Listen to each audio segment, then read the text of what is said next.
Dimanche 4 septembre, 9 h, Olivier Bierler commande ses équipes.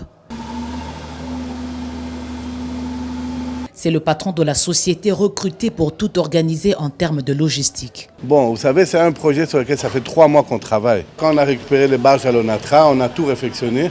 Et puis, on a fait le convoi jusqu'à Kisangani. On a d'abord remis toute l'installation électrique, on a tout repeint. Donc là, vous avez les cuisines et puis on a aussi des magasins où on stocke tout ce qui est nourriture, lingerie. On a aussi une buanderie avec des machines à laver pour laver tous les draps de lit. On a une infirmerie. En fait, les bateaux sont complètement équipés, quoi. C'est-à-dire de la cuisine, buanderie, infirmerie, restauration et tout et tout. Le Baton Poka, 2 moteurs, 325 chevaux, est prêt à pousser les 2 barges complètement rénovées pour assurer le voyage pour la conférence scientifique vers Yangambi. En fait, la solution des bateaux, elle règle 2 problèmes.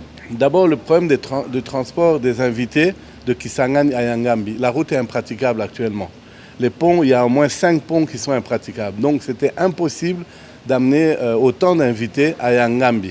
Richard Mbo, 63 ans, le capitaine du bateau a plus de 30 ans de carrière. Il est formé à l'école de navigation à Kinshasa. Quand on se prépare pour un voyage si difficile, on se réveille tôt le matin. À partir de 2 h, 3 h du matin, vous devez d'abord vous réveiller.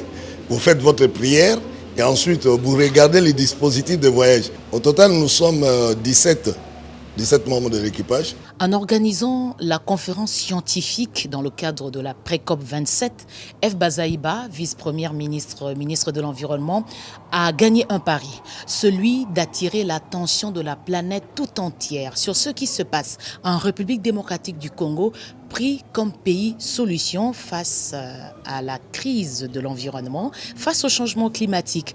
Près de 300 personnes vont effectuer le voyage de Kisangani, Yangambi. Le Premier ministre-chef du gouvernement et quelques-uns de ses membres sont attendus dans ce bateau. La durée du voyage, 2 heures. Depuis Kisangani, au bord du fleuve, Françoise Bouela-Bouaki, Jonathan Bianga, Pompon Umba pour la RTNC.